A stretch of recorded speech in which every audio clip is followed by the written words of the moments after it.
उसके बाद में नवा गुण उसका उत्साह। उत्साह का मतलब होता है साहस करके कहीं पर प्रवृत्त होना, इस कार्य को मैं कर सकता हूं, मैं इसको करूंगा।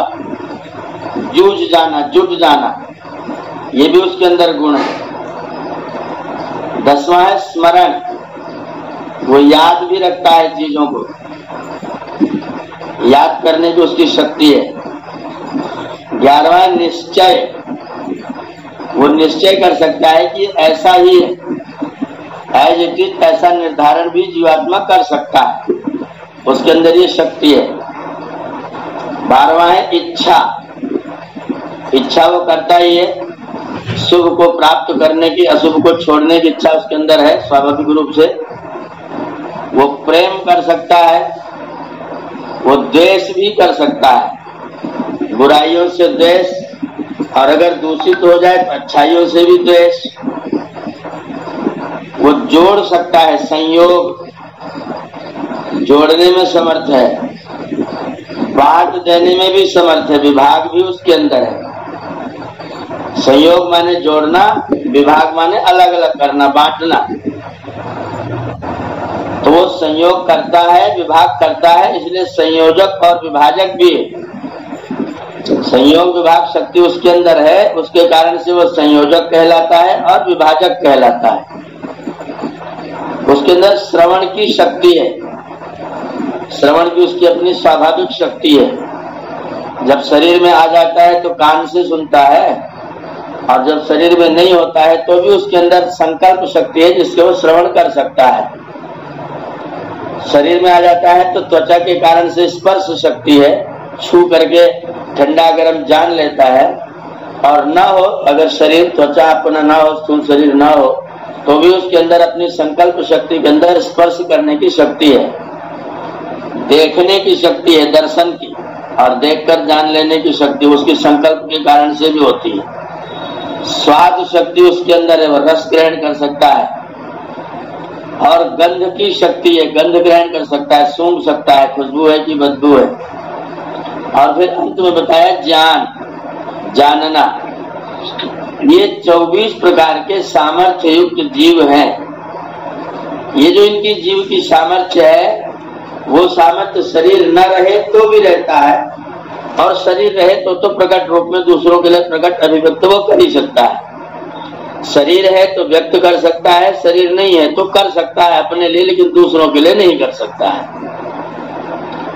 तो उसके अंदर ये जीवात्मा के स्वाभाविक 24 प्रकार के गुण हैं। इन गुणों के आधार पर जीवात्मा यहाँ रहता है संसार में, तो शारीरिक क्षमता के अनुसार कार्य करता है, और जब संसार से चला जाता है तो शारीरिक क्षमता को छोड़ करके अपने स्वाभाविक गुणों के आधार पर जो आनंद की प्राप्ति होती मुक्तावस्था में, वो प्राप्त करता रहता है।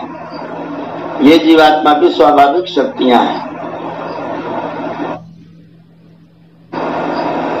यहाँ प्रश्न कर रहे थे कि जीव मुक्ति को प्राप्त होकर पुनः जन्म मरण रूप दुख में कभी आते हैं कि नहीं आते, जीवात्मा मुक्ति से लौटता है कि नहीं लौटता। तो एक कॉन्सेप्ट लोगों का यह है कि ब्रह्म के जिस पार्ट में अज्ञान हो जाता है वो जीव बन जाता है, और जब ज्ञान हो जाता है तो जीव फिर से उसी में समा जाता है। जैसे जल की बूंद अलग कर लिया गया और उसको दोबारा से जल में मिला दिया गया। तो उनका एक कॉन्सेप्ट ये है कि जीवात्मा मुक्ति के बाद उसका अपना अस्तित्व समाप्त हो जाता है।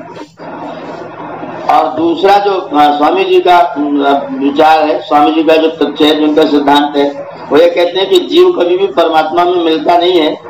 परमात्मा की व्यवस्था में परमात्मा के कारण से आनंद की प्राप्ति करता है, लेकिन जीव और ब्रह्म सदैव अलग अलग ही रहते हैं। तो अगर मिल जाएगा तो कोई बात ही नहीं है, मिल जाएगा तो अज्ञान होगा तो उतना अंश फिर से पैदा हो जाएगा, वो कभी भी हो सकता है।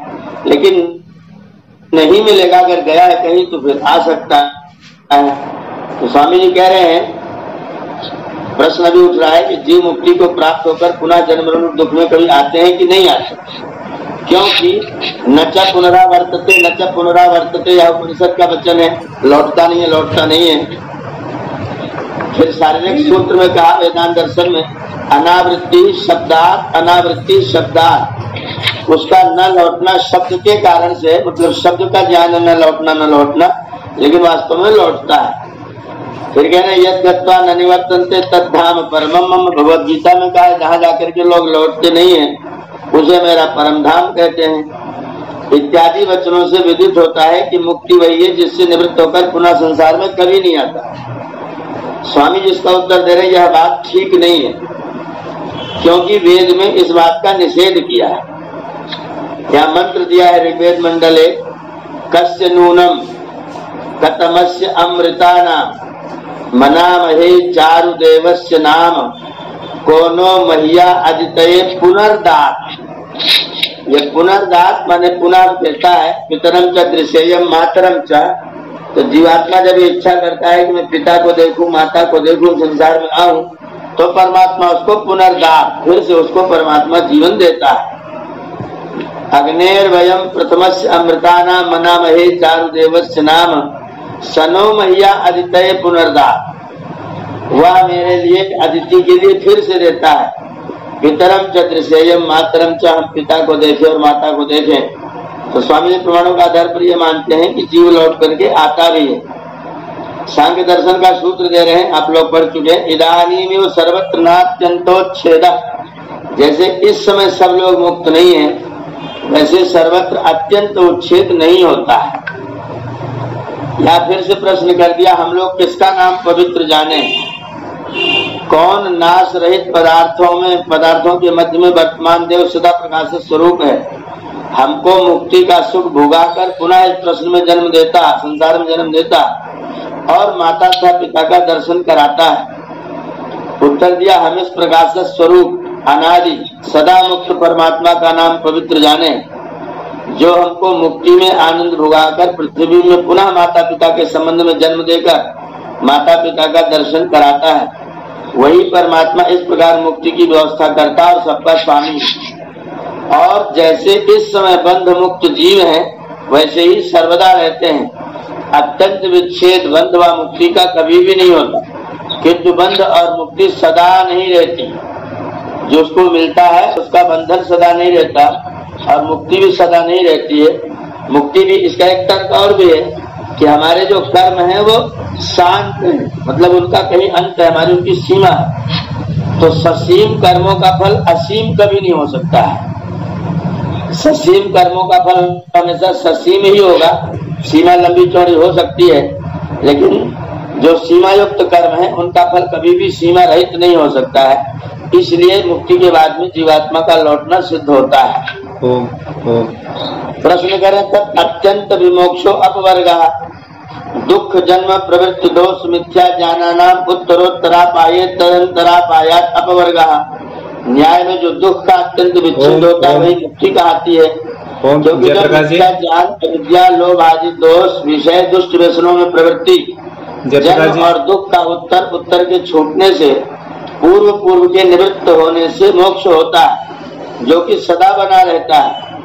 दुख छूटता है, दुख के कारण जन्म छूटता है, जन्म के कारण प्रवृत्ति छूटती है, प्रवृत्ति छूटती दोष छूट जाते हैं, दोष छूट जब मिथ्या ज्ञान छूट जाता है और धीरे धीरे मिथ्या ज्ञान भी छूट जाता है, तो फिर अंत में अपवर्ग हो जाता है। लेकिन वो अपवर्ग सदा बना रहता है, ये प्रश्नकर्ता कह रहा है। तो उत्तर दे रहे हैं, ये आवश्यक नहीं कि अत्यंत शब्द अत्यंत अभाव ही का नाम हो। अत्यंत शब्द अत्यंत अभाव के अर्थ को नहीं कहता।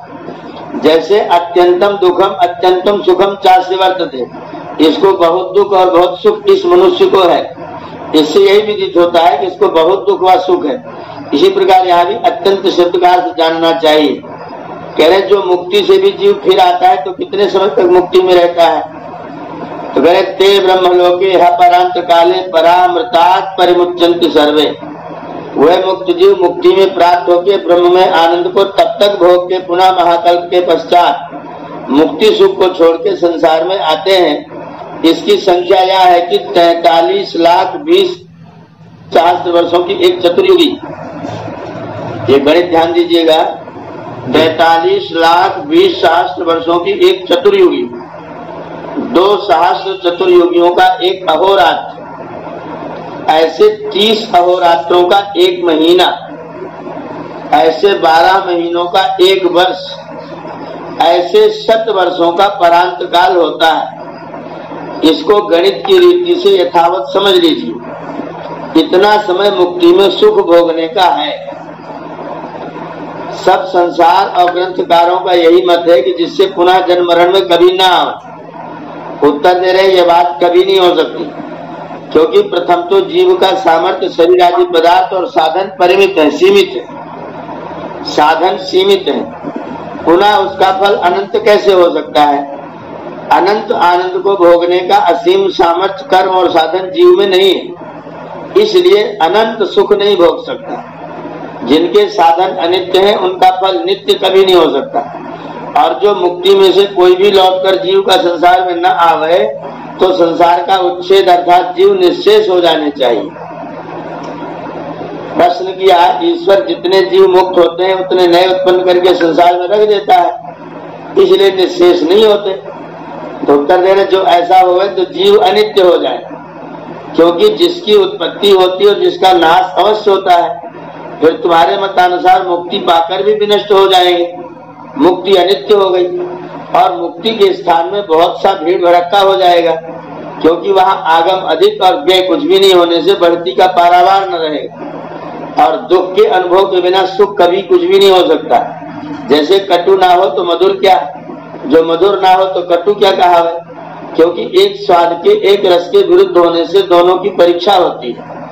जैसे कोई मनुष्य मीठा मधुर ही खाता पीता जाए, उसको वैसा सुख नहीं होता जैसा सब प्रकार के रसों के भोगने वाले को होता है। और जो ईश्वर अंत वाले कर्मों का अनंत फल देवे, ससीम कर्मों का असीम फल देवे, तो उसका न्याय नष्ट हो जाए। जो जितना भार उठा सके उतना उस पर धरना बुद्धिमानों का काम है। जैसे एक मन भर उठाने वाले के सिर पर 10 मन धरने से भार धरने वाले की निंदा होती है, वैसे अल्पज्ञ अल्प सामर्थ्य वाले जीव पर अनंत सुख का भार धरना ईश्वर के लिए ठीक नहीं। और जो परमेश्वर नए जीव उत्पन्न करता है, तो जिस कारण से उत्पन्न होते हैं वह चुक जाएगा, क्योंकि चाहे कितना ही बड़ा धनकोश हो, परंतु जिसमें व्यय है और आय नहीं है, उसका कभी न कभी दिवाला निकल ही जाता है। क्या थोड़े कारागार से जन्म कैद व काले पानी अथवा फांसी को कोई अच्छा मानता है? जब वहां से आना ही ना हो तो जन्म कारागार से इतना ही अंतर है कि वहां मजदूरी नहीं करनी पड़ती और ब्रह्म में लय होना समुद्र में डूब मरना है। प्रश्न, जैसे परमेश्वर नित्य मुक्त पूर्ण सुखी है, वैसे जीव भी नित्य मुक्त और सुखी रहेगा तो कोई भी दोष ना आवेगा। उत्तर दे रहे परमेश्वर अनंत स्वरूप सामर्थ्य गुण कर्म स्वभाव वाला है, इसलिए वो कभी अविद्या और दुख बंधन में नहीं गिर सकता। जीव मुक्त होकर भी शुद्ध स्वरूप अल्पज्ञ और परिमित गुण कर्म स्वभाव वाला रहता है, परमेश्वर के सदृश कभी नहीं होता। जब ऐसा तो मुक्ति भी जन्म मरण के सदृश हुई, इसके लिए परिश्रम करना व्यर्थ है।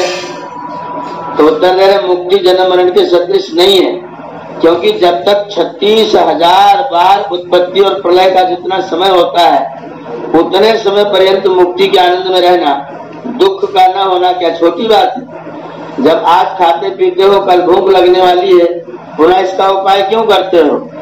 जब क्षुधा तृषा क्षुद्र धन राज्य प्रतिष्ठा स्त्री संतान आदि के लिए उपाय करना आवश्यक है, तो मुक्ति के लिए क्यों न करना?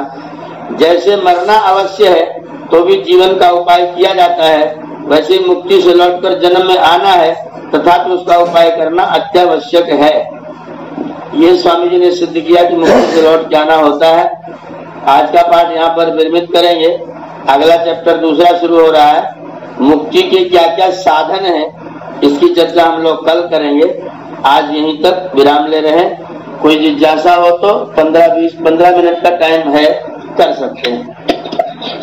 आचार्य जी, कल एक प्रश्न आया था कि तंत्र साधना क्या होती है? तंत्र साधना ये कुछ लोगों ने बनाई हुई है, वाम मार्गी लोगों का है।